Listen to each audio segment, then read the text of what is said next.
हे seat reservation, अख्खी गाडीचं रिझर्वेशन आहे, फक्त खालचे सीट्स रिझर्वेशन नव्हते.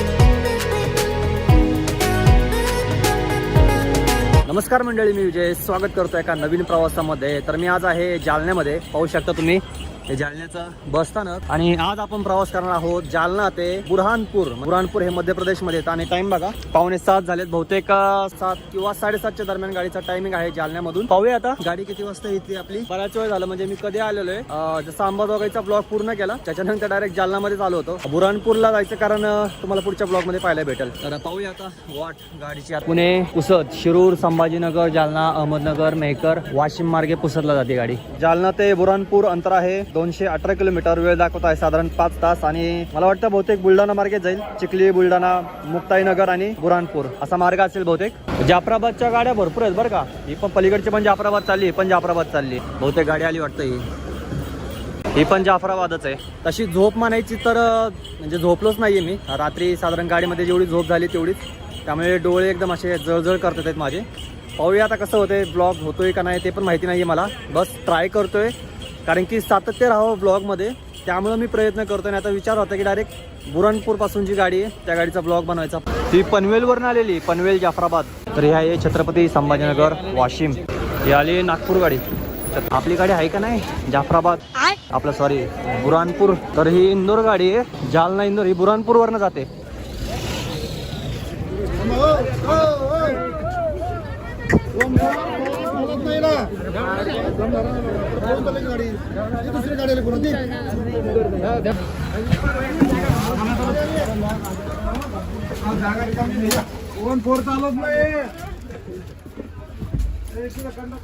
तर इथं आपण पुन्हा एकदा सेकंड सीट पकडलेलं आहे. पलीकड पण आलेली एक सीटर स्लीपर. हे सीट रिझर्वेशन, अख्खी गाडीचं रिझर्वेशन आहे, फक्त खालचे सीट्स रिझर्वेशन नव्हते. आणि आपण आल्या वरती बॅग ठेवली, त्यामुळे आपल्याला सीट नाही भेटणार आहे. वरती नाही ना, वरती काढू ना बॅग. ही एक आली बघा संभाजीनगर वरनं अकोल्यासाठी. ही पण सीटर स्लीपर बस आहे. आयला राव वरती चांगली जागा पकडली होती, पण वरचं सगळं रिझर्वेशन पुढे ऍडजस्ट केलं तर ठीक आहे, कारण की आता बॅग मी पुढे ठेवलेली. आपण काय इंदोर पर्यंत नाही जाणार आहोत, आपण फक्त बुरहानपूर पर्यंत जाणार आहोत. तिचा मार्ग बघा, जालना, चिखली, बुलढाणा, मुक्ताईनगर, बुरहानपूर, पुढे इंदोर. तर आपल्या गाडीचा जालन्यामधून टायमिंग आहे 7:15चा. तिकीट बघूया, अजून तिकीट काही विचारलं नाही. तिकीट वगैरे सगळं तुम्हाला सांगेल मी डिटेल्समध्ये. तर गाडी तर फुल पॅक आहे एकदम, आणि आणखीन माणसं वरती गाडीमध्ये चढतेच आहेत. बघू शकता बरोबर 7:15 वाजता आपण जालन्यामधून निघतोय. 7:15चा टायमिंग आहे गाडीचा आपल्या निघण्याचा.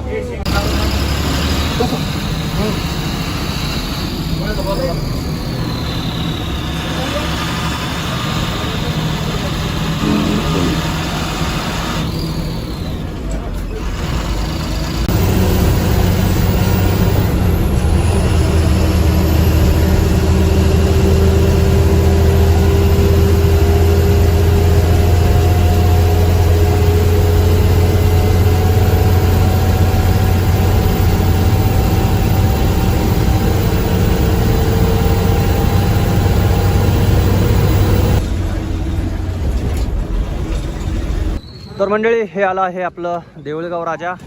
आणि टाईम बघा, पहिलं स्टॉप आहे आपलं 7:53 झालेले आहेत. आपली इंदोर गाडी आता पुढे गाडी चिखलीच्या अलीकडे जेवायला थांबणार आहे, तिथे बोलूयात. बाकी निघतोय आता आपण देऊळगाव राजामधून. चला.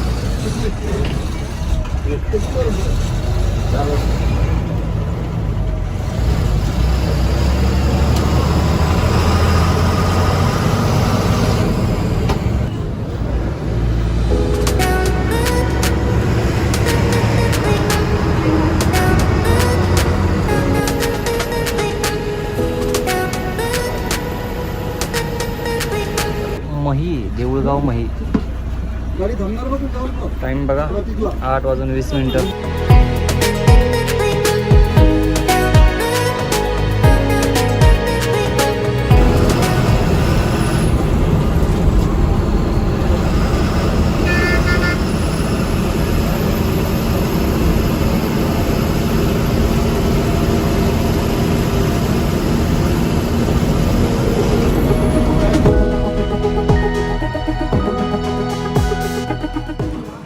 तर आता आपण चिखलीच्या अलीकडे आहोत आणि गाडी जेवायला थांबली, म्हणजे गाडीमधली माणसं जेवायला थांबली.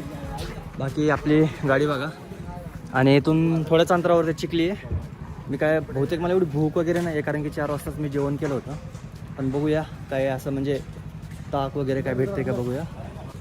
गाडीचा तिकीट दर जर सांगायचं झाला तर जालना ते इंदोर तिकीट दर आहे 780 रुपये आणि जालना ते बुरहानपूर तिकीट दर आहे 455 रुपये. तर माहिती नाही आता कसं होतंय काय, तिथं स्टँड वगैरे आहे का नाही काय आयडिया नाही मला काहीच.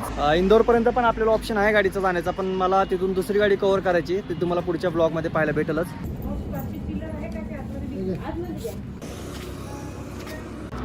तर इथं वडा घेतला, फक्त वडा 20 रुपयाला, वडापाव घेतला तर 25 रुपयाला. एवढं महाग, त्यापेक्षा आपला चहा बरा. पण मला आयडिया नव्हती की ही गाडी आहे म्हणून, आपली सीटर स्लीपर म्हणलं आता. आणि हां, एक सांगायचं राहिलं, ही जी गाडी आहे ना ही अल्टरनेट चालते, म्हणजे आता एक दिवस आपली गाडी जाणार आणि दुसऱ्या दिवशी मध्य प्रदेशची गाडी असणार, म्हणजे एक दिवसाआड गाडी आपली चालते. बरं झालं मग होऊन गेलं, नाही तर पुन्हा कधी संधी भेटली असते नसती माहीत नाही, होऊन गेला. चहा आम्ही कमीच केलेला आहे रात्रीचा, पण आता थोडंसं दाखवायला पाहिजे ना, शूट करायला पाहिजे ना, नाही तर झोप लागेल म्हणून. डोळे पाहिलेच असतील तुम्ही, कंटिन्यू प्रवास चालू आहे माझा. जर तुम्ही इंस्टाला फॉलो नसेल केलं तर तुम्हाला आयडिया नाही येणार की किती प्रवास चालू आहे. तर इंस्टाग्रामला नक्की फॉलो करा. लाईव्ह स्टोरी मी टाकतो, मी कुठं आहे काय कुठला प्रवास चालू वगैरे. आपली गाडी आहे छत्रपती शासन.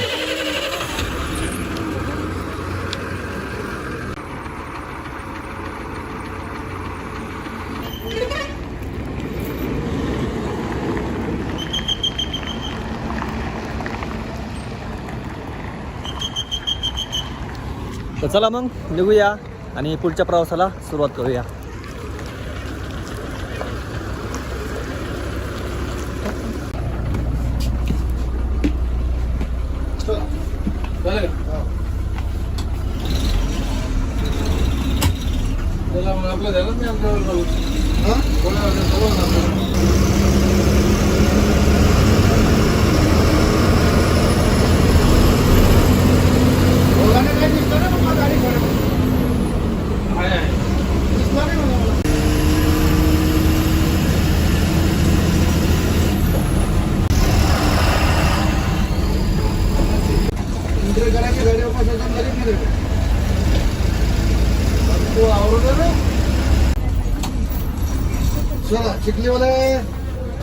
तर हे आलेलं आहे चिखली आणि गाडीला गर्दी बघा तुम्ही.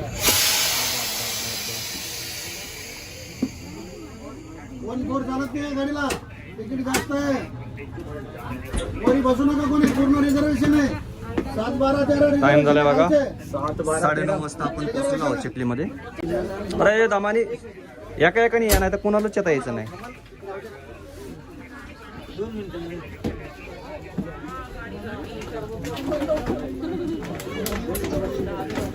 सावकाश सावकाश. 7, 12, 13 रिझर्वेशन आहे खालचे, वरचे पूर्ण रिझर्वेशन आहे. त्या ब्लॉग मध्ये आपण परतवाड्याला चाललो होतो आणि आता आपण बुरहानपूरला चाललोय. रखते भी नहीं जाना से भी क्या है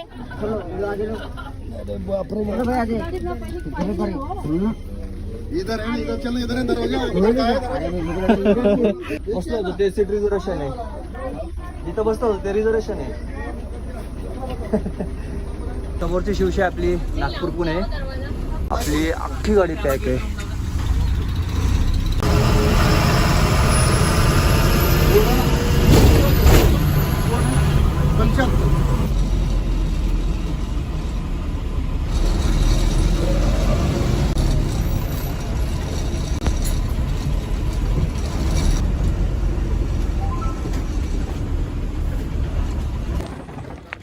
तर मंडळी आला आहोत आपण आता बुलढाण्यामध्ये आणि टाइम बघा 10:18 झालेले आहे. तर चिखलीमध्ये एवढी गर्दी होण्याचं कारण म्हणजे चिखलीवरून बुलढाण्यासाठी ही शेवटची गाडी, याच्यानंतर गाडी नाही आहे बुलढाण्याला येण्यासाठी, त्यामुळे आपल्या गाडीला एवढी गर्दी होती. आणि इथून पण तुम्ही बघू शकता गाडीला गर्दी किती आहे, म्हणजे कंटिन्यू प्रवासी भरपूर आहेत ह्या गाडीला, त्यामुळे काही विषयच नाही प्रवाशांचा. तर बघू शकता बुलढाण्याचा बस स्थानक अशा प्रकारे आहे. हो हो हो, काय शांतता इथे.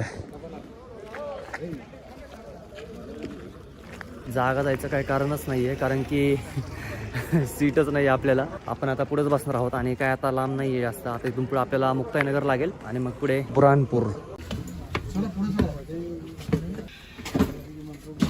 आपली एकदम सेफ जागा आहे बसण्याची.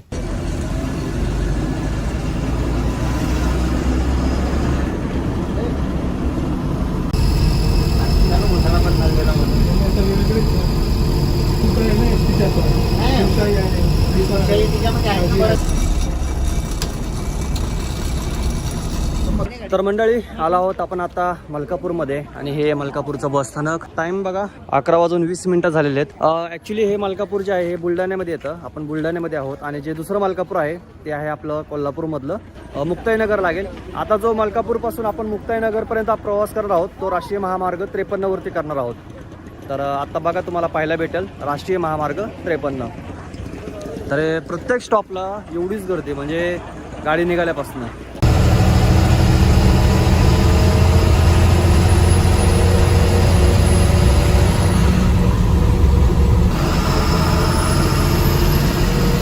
तर आता सुरू होतोय आपला राष्ट्रीय महामार्ग 53 म्हणजेच नॅशनल हायवे 53.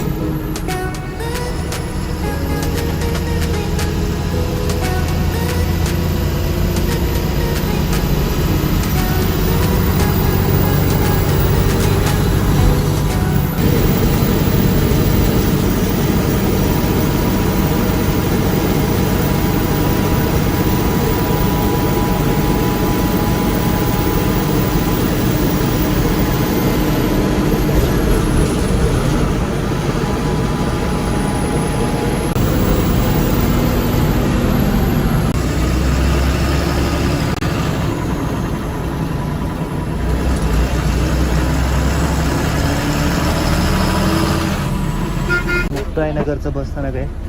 हे बस स्टँड आहे ना मुक्ताईनगरचं. आपला महाराष्ट्रातला शेवटचा डेपो. त्याच्यानंतर आपल्याला डायरेक्ट मध्य प्रदेश लागेल. तर इथं आता आपला क्रूज चेंज होईल आणि पुढे टिल इंदोरपर्यंत. वा वा बाबा मस्त झोपलेत.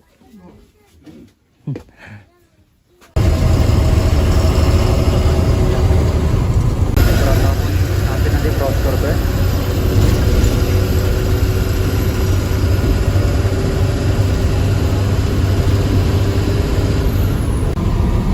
तर इथून आता ऑफिशियली आपला मध्य प्रदेशची बॉर्डर सुरू होते. म्हणजे हीच मध्य प्रदेशची बॉर्डर आहे. पाहू शकते तर चेकपोस्ट वगैरे आहे. इथून बऱ्हाणपूर फक्त आपल्याला 33 किलोमीटर आहे.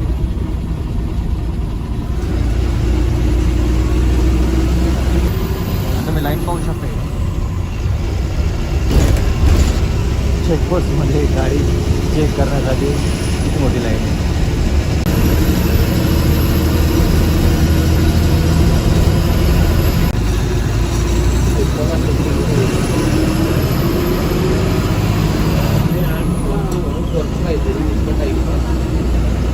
ते मागते ना काय तिथे आहे का? हां. तर फायनली पोचलो आहोत मित्रांनो आपण बऱ्हाणपूरमध्ये. हे आपली गाडी आता पुढे इंदोरला जाणार आणि टाईम बघा 1:02 झालेत. बाकी आता कसं वाटलं तुम्हाला आजचा प्रवास? बॉर्डरपासून थोड्याच अंतरावरती साधारण फक्त 37 किलोमीटरवरती मुक्ताईनगरपासून बऱ्हाणपूर. तर हा व्लॉग आपण इथं संपूया. आणखीन एक नवीन जर्नी सुरू करायची. मला आता इथं बस आहे बहुतेक ती बस स्टँडमध्ये पाहिलं मी. तर तो प्रवास आपण सुरू करूया सकाळी. तर हा व्लॉग आपण इथं एंड करूया. ही आपली बस. Bye bye. जरा दमलोय थकलोय बाकीच्या गोष्टी आपण नंतर बोलूया. तर मंडळी आलोय चेक इन केलेलं आहे रूममध्ये आणि भोपाळचा जो रूम होता तो पण तुम्हाला मी दाखवलेला आहे. 300 रुपयामध्ये मला कसला रूम भेटला होता आणि आत्ताच रूम दाखवतो तुम्हाला मी. हे बघा. आता गरज होती आपल्याला कारण की आणि रात्रीचे जवळजवळ 1 वाजला आहे. 1-1:30 वाजला आहे. त्यामुळं रस्त्याला उभं थांबणं काही उभं पैसे वाचवा जायचो नाहीतर उद्याच काहीतरी व्हायचं. त्याच्यापेक्षा थोडं सेफ आपण राहिलेलं बरं आहे. ओके. तर भेटूया पुढच्या ब्लॉगमध्ये. मस्त प्रवास होणार आहे आपला. समजलं असेल तुम्हाला आत्तापर्यंत कुठली जर्नी येते. तर जरा आराम करतो कारण की आराम पण खूप महत्त्वाचा आहे. कारण की उद्या जर फ्रेशमध्ये आपल्याला ब्लॉग बनवायचा असेल तर आज आराम असणं गरजेचं आहे. तर भेटूया पुढच्या प्रवासात.